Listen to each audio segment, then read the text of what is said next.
Hello, dear Stitchers. I am Judy Whitman with JBW Designs, and I'm welcoming you back to my FlossTube channel. It seems like forever since I recorded, but it's actually only been 2 weeks. So I guess time flies when you're busy and having fun. So I have many topics to cover today.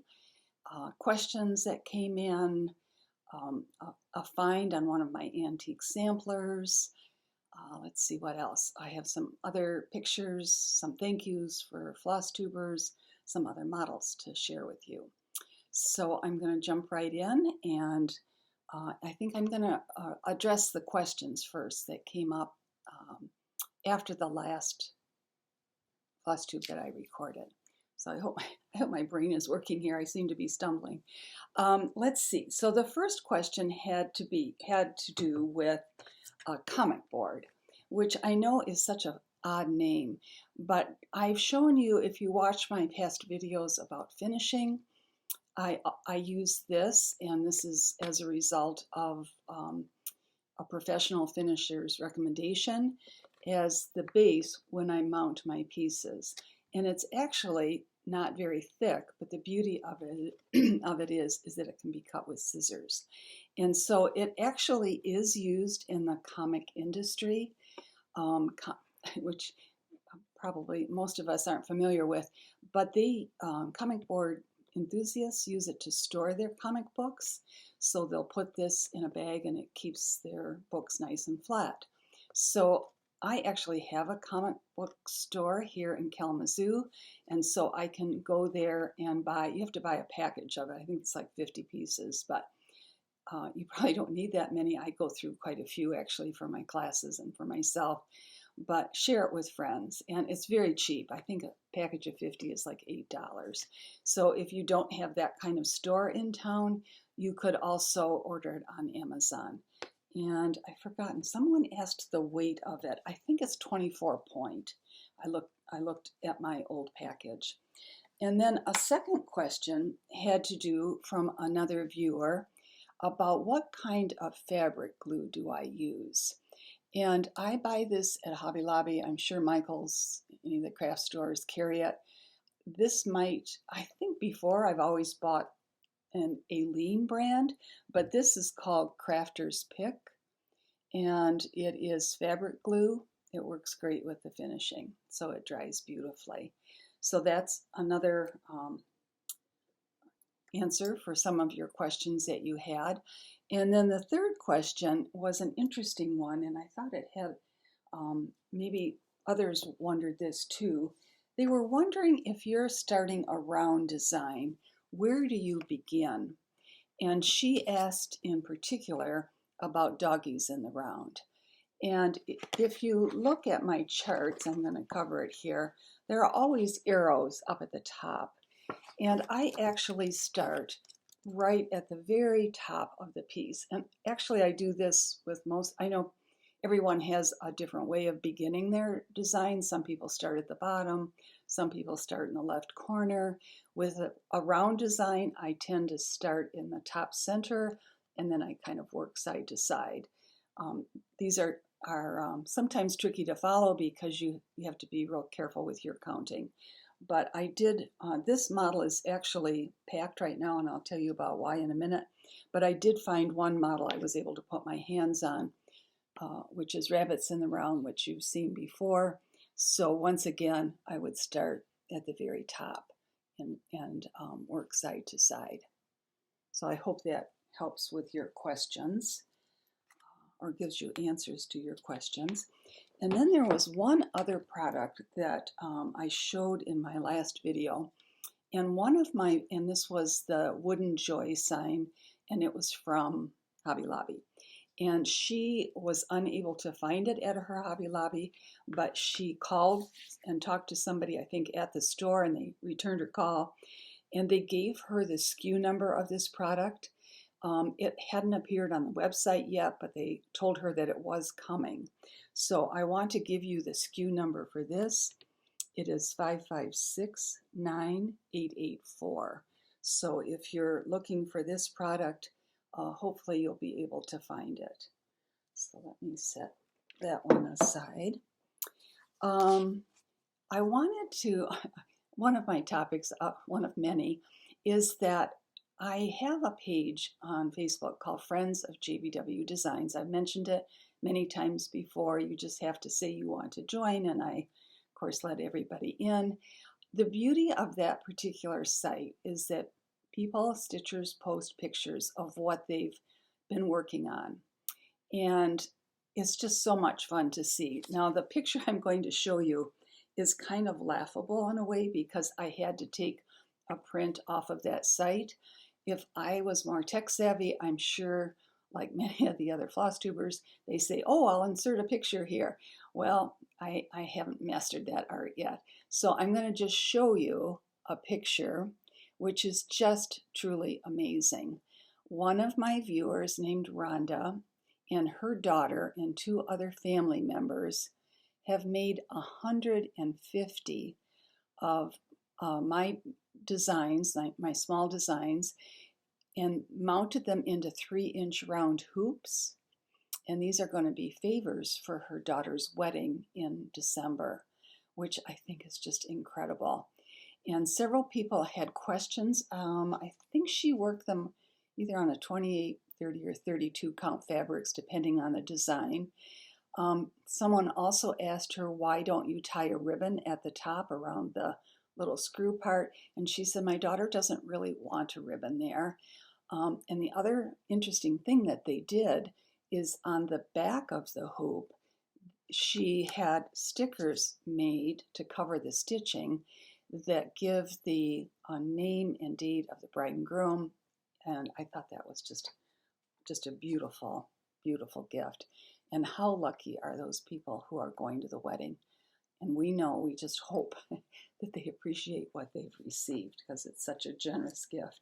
So most of those designs, I believe, although I haven't asked her, probably came out of one of my ornament collection books because these are all very small designs and you can stitch them in one night. So let's see, what else did I have to tell you about? A very interesting topic came up a week or so ago on Facebook, and someone said, a stitcher, that she was very bothered by the fact that stitchers often took designers' designs and changed some parts of it, and she really was concerned about that. The interesting thing is quite a few people answered, including a number of designers and myself, and I responded by saying, that doesn't bother me at all because I want you to take your design, I want it to be in the colors that you love, on the fabric that you love, and it's fine if you change those things. And that's one of the beauties of that Friends page is that people post other finishes and they're just remarkable. It's so much fun to see, what new fibers they've chosen. So I think I've mentioned this before. I'm not offended by it at all. And I'll be interested to hear your thoughts on that topic too. So this week I have had, I picked up, I think I showed you in the last video, 3 new antique samplers. And one of the pieces was unframed, and so I have an antique dealer here in town who I've dealt with for years. He's just he and his wife are just a wonderful couple, and they collect antique frames. So I often take my pieces to them, and we pick out a frame that will be an old frame that will be appropriate for the design. 2 of the pieces that I bought were already framed, and the exciting part of this is you always hope when you buy a piece that perhaps there will be something behind the sampler. I'm not sure what I expected to be there, but we found something and it was so exciting. So I'm going to show you the sampler again, and then I'm going to show you what we found behind the sampler. So this was the frame. I'm going to kind of cover my face and talk. I'll peek behind, but I wanted you to see up close the beauty of this molding. I just love it. And it was in fairly poor condition, and he was able to repair the moldings around it and just really make it look just wonderful. So on the back of this frame in the original were two wooden boards, and actually they were cracked across the middle.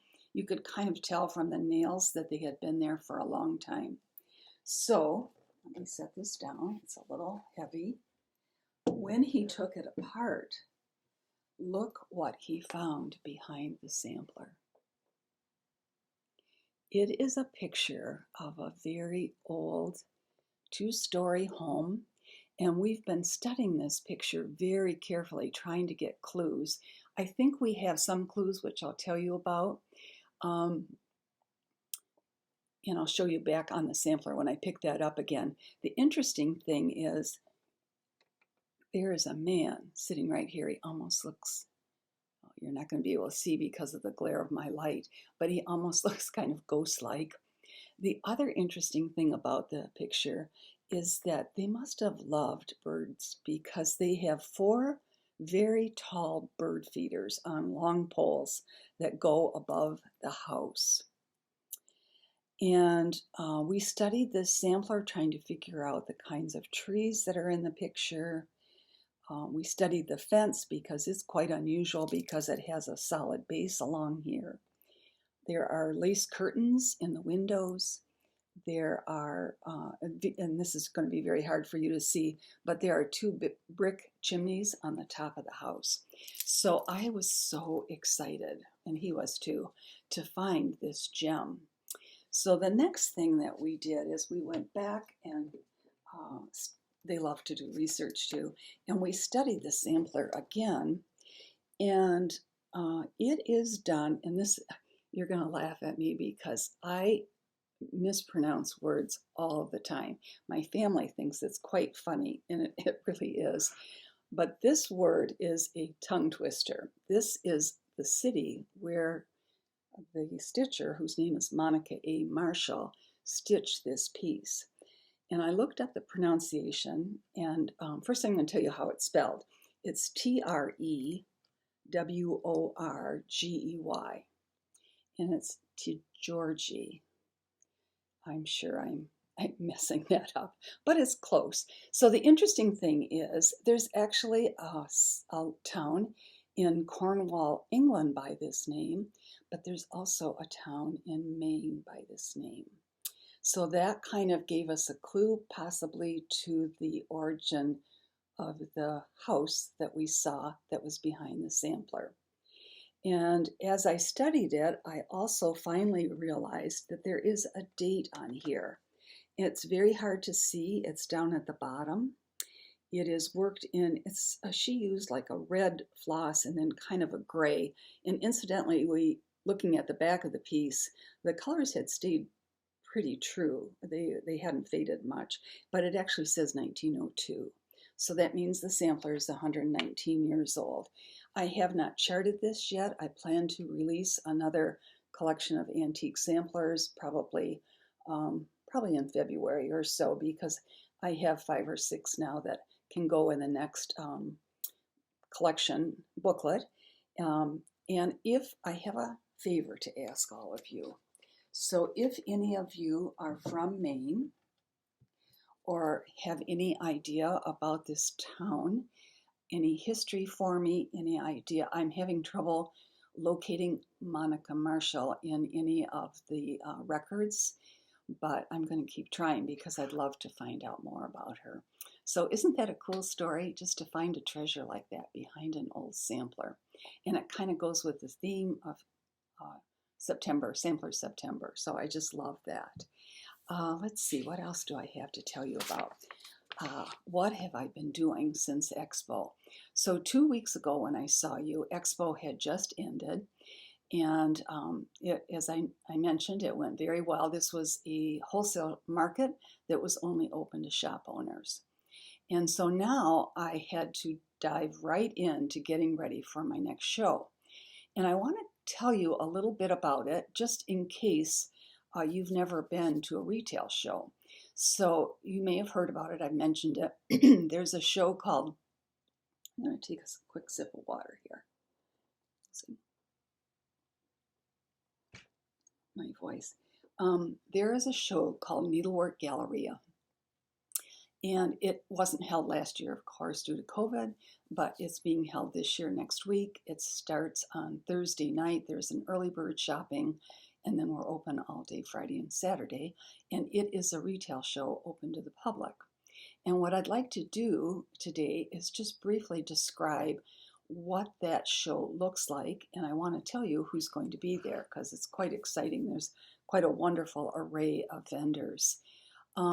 So both of our wholesale shows and retail shows are held at Embassy Suites hotels. And so if you can picture, there's always a lobby and the rooms go around in a square around that lobby. So we have sometimes 1.5 floors of vendors. So each vendor has his or her own room. And in the front room of our suite, we set up our display. And in the back room, of course, sometimes is stock, extra stock. And of course, we sleep back there and store all of our extra stuff. So getting ready for Expo is a huge job because you're packing models, you're making signs, I am teaching 2 classes, so I'm making kits for the 2 classes. I still have lesson plans to do for those, but it's really fun. And it's just, I want to read to you a list of the exhibitors who are going to be there because most of these are people, of course, that I've known from the past, from other shows. So the shoppers come in and they go in and out of each room. And the beauty of this show is that stitchers can actually see the models in person.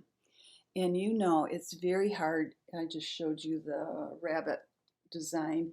It's very hard to capture the beauty of a piece in a photo. But if you see it in person, it makes all the difference in the world.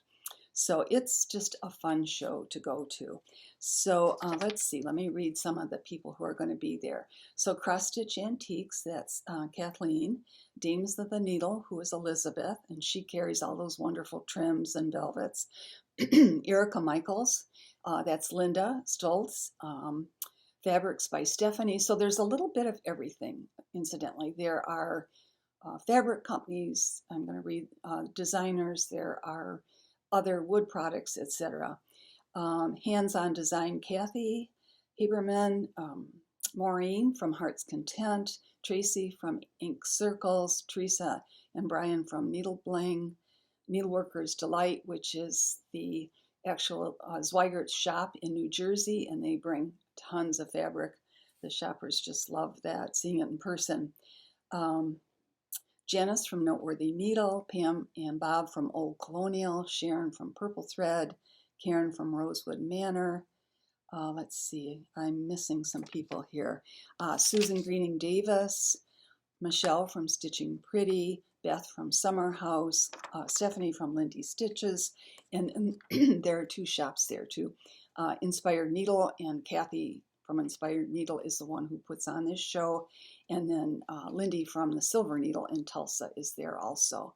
So my goodness, if you come, you'll see tons and tons of wonderful cross-stitch products. And I'm guessing that since people haven't been able to attend a show for a couple years, they are going to be beyond excited to be there. So I hope if you're in the area, you can stop in. I'd love to meet you in person. So I wanted to talk to you a little bit, and I'm kind of going with the September sampler theme about some of my other sampler pieces. Now, these are not antique samplers. They're not reproductions of old samplers. These are samplers that I have created. And as you know, I love alphabets.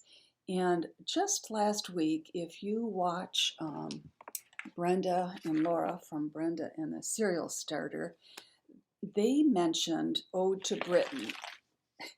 There's something, this is very noisy, but there's something inside this frame that's kind of rolling around. I'm not sure what it is, so it was a little disconcerting when I picked it up. So this Ode to Britain is exactly what you think. I tried to incorporate an alphabet with all the motifs that I could think of that fell into that category. So we have Big Ben and the double-decker buses, and of course rain and ships and a crest, a crown, let's see, what other, roses. So these were all the things that I tried to incorporate into this design. And let me show you the booklet and tell you a little bit about the fabric and the fibers that I used. So this booklet, the Ode to Britain, looks like this. Let's see if I can open it up. So there's a picture on the inside that shows the whole piece. This was stitched on a 32 Belfast Platinum, and I have to check to see. I used cherry wine from the sampler threads for this piece. To stitch it in any color, of course, and it's a fun piece to stitch. So that was one of the pieces that was mentioned, and I thought, oh, you might want to see what that piece looks like in person. And then I did another one actually before Ode to Britain, and it is a French theme, and it's called Alphabetique, which is really not a real word, but it just kind of expressed my feeling for this French alphabet. And this too was so much fun to stitch.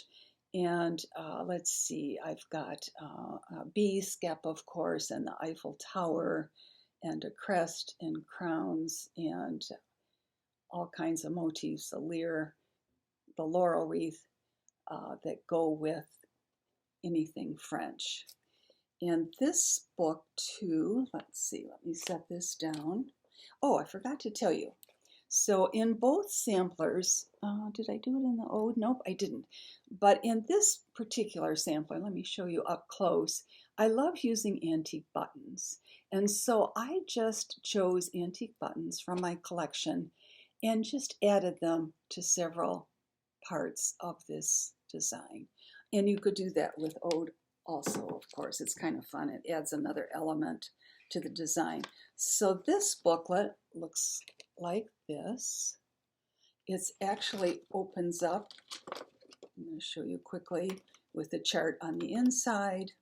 And this particular design was also worked on a 32 Belfast linen. And let me check to see what fiber I used. I have forgotten. I used cherry wine from the sampler threads, and of course you could. And there was also some white in this piece, so you could choose whatever color, of course, that you want. So those were two of the samplers I thought you might enjoy seeing, and then I have two more to show you. So this one was actually designed a while ago. Let me move. I have so many piles here. Let me move some of them out of the way here. I'm just barreling along.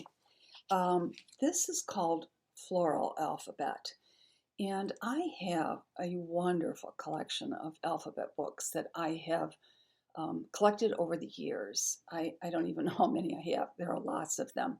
And so when I'm starting any of these pieces like this, I'm always on the lookout, and I spend a lot of time researching and finding just the right piece. In this case, I was trying to find letters, and they are not all from the same alphabet. I tried to get them from different alphabets that all have a little flower in them. And I did the same thing with the Ode and Alphabetique. All of the letters are different, but they all fell into a similar feel, if that makes sense. So this actually is framed, it's a frame from Family Tree Frames, which is a division of Crescent Colors. Nope, let me correct that. It's Classic Colorworks. That's what it used to be called, was Crescent Colors. So Classic Colorworks has a division called Family Tree Frames, and their frames are just gorgeous. So that piece was made by them. And let's check this out. So this was worked, show you the book, on 32 count Belfast antique ivory, and I used house wine, which is a Classic Colorworks color, one of my favorites, of course. It's pink. And then I ended up doing a second version of this Floral Alphabet. Set this down here. Pick this up. Oh, I forgot to tell you. Stay tuned. I'm doing giveaways today. because I haven't done that in so long. And I want to thank you for subscribing to my channel. I'm so pleased that it's growing slowly, but I'm so pleased when I see how many people watch each week. I'm just actually stunned. So thank you, thank you, thank you. So this second piece, let me show you. This is going to be a little hard to see because it's actually a fairly dark fabric. It's a raw linen, a 32 count raw linen. And I used very subtle colors with this. I actually stitched 2 models of this I'm going to show you in the book, and this is called Floral Alphabet 2. And let's and this also is a family tree frame from Classic Colorworks that they painted to match. So let's double check. This is what the booklet looks like, Floral Alphabet 2. And you can see on the front, see if I can get it close enough, that it was finished in a very unique method on a wool with a wool background, and this one was stitched in very pale colors. So let me tell you a little bit, and incidentally the booklet shows both this green one and the lighter one. So the darker one, as I mentioned, was stitched on a Belfast raw linen, and the lighter one was stitched on 32 count linen in platinum. And I used a variety of Classic Colorworks, Weeks Dye Works, and I always give DMC equivalents.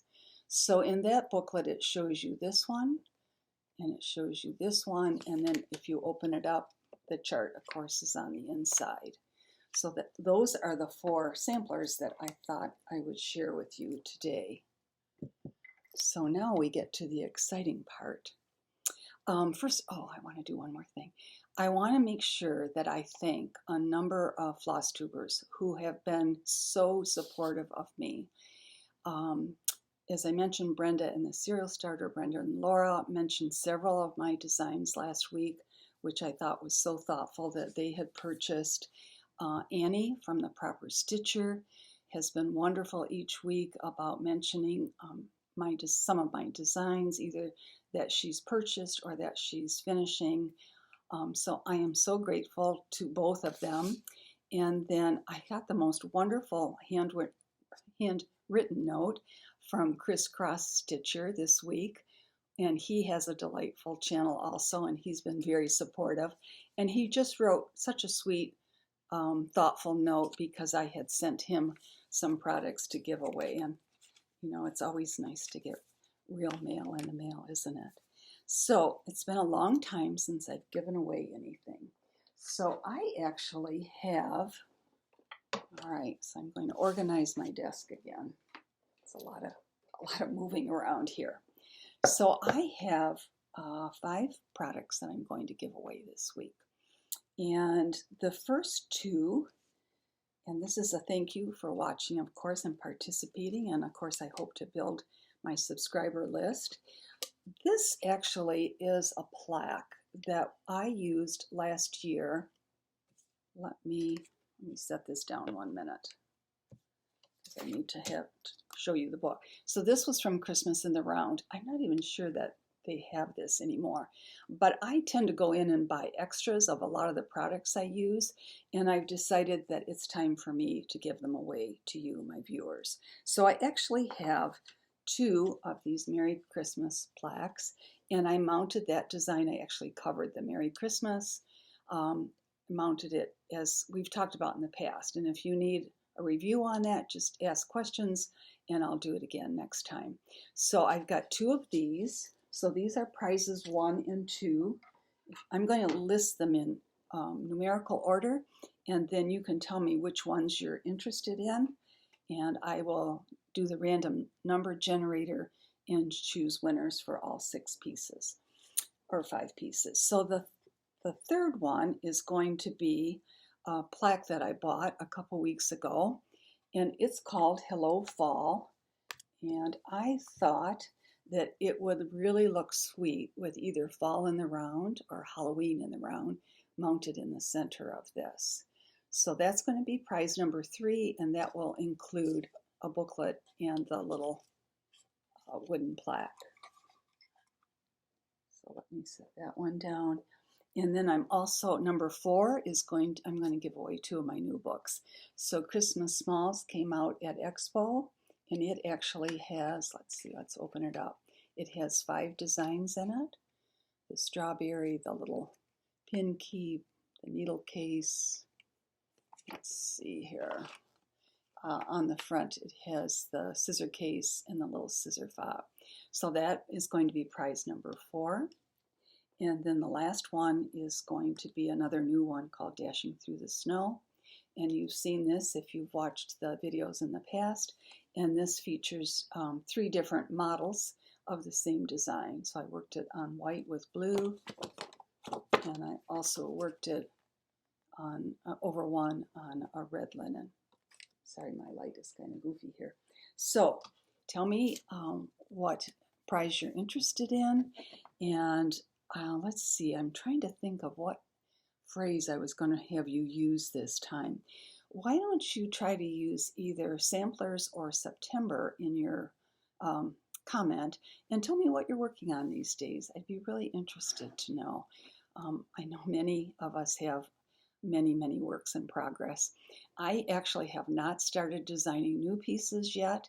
I'm trying to get through these 2 shows, and then I'll begin again in earnest as soon as I get back on designing new pieces. So I'm wondering, what are your plans for the weekend?